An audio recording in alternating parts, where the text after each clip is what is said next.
All right. So, right now we are going to talk about the process for exporting photographs.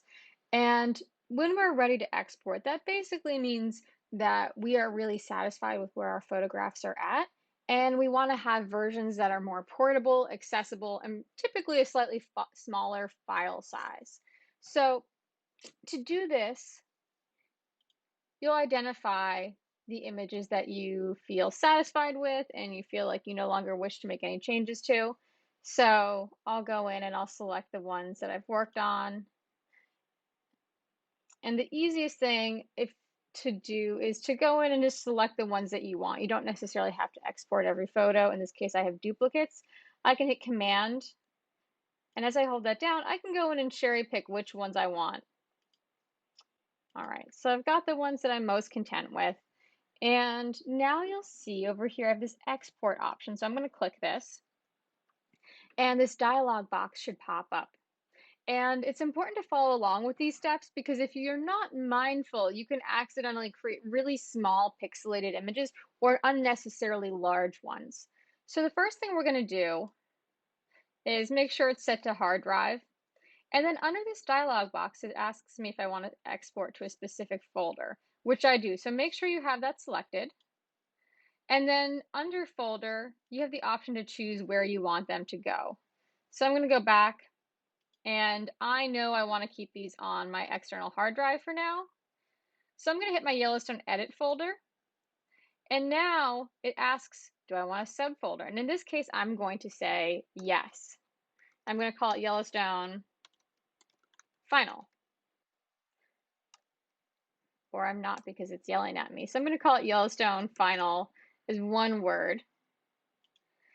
And now what I'll do is go down to file naming. I don't know that I want to rename these. If you want to, you can and pick a name for the files, but that's not necessary. You can always leave it as just image and then the photo number. If I scroll down a little bit more, I'm going to hit something called file settings.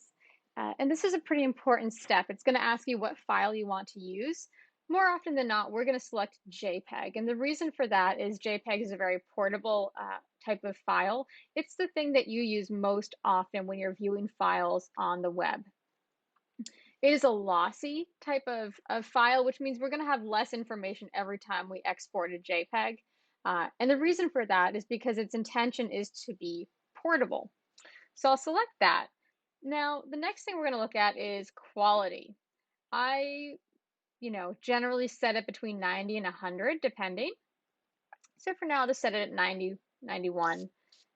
And once I've done this, I'll select the color space. For now, sRGB is fine. That's one of the more common types of color spaces. And then we're going to scroll down again. We don't typically need to limit our file size, so you can ignore that for now. But it is going to ask under here, resize to fit, and we are going to hit yes. And under this, it says my width, my height, my resolution. Now, depending on what you want to do with these photos, you might want a slightly larger or smaller. When you're submitting final photos to Blackboard, and they're your top choices, at that point, we would want a higher file size. If you're just submitting a bunch of photos to show me that you took them, then we'll want lower file sizes because we're not going to, submit them with the intent of printing or, displaying on a large screen.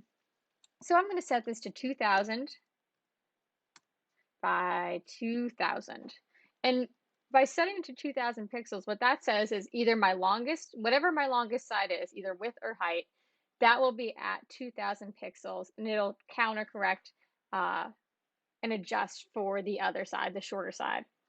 Resolution, I'm going to keep it at 300 for now. That's a pretty high resolution. But if you want your images to, be a little bit quicker to send or upload, you can drop it down to 250. Is a little bit more portable. But for our purposes, we generally want a higher resolution. And for our purposes, we're not going to worry about any of these for now. If you do intend to, I don't know, put some of these photos on Instagram or something like that, you could sharpen them and it'll ask you what what the intent is. Um, but for now, we're good with where things are. So once you've gone through, I always encourage giving it a double check to make sure you're putting it in the correct folder. Uh, we'll scroll back down, make sure everything looks good, and then we'll hit export. And voila.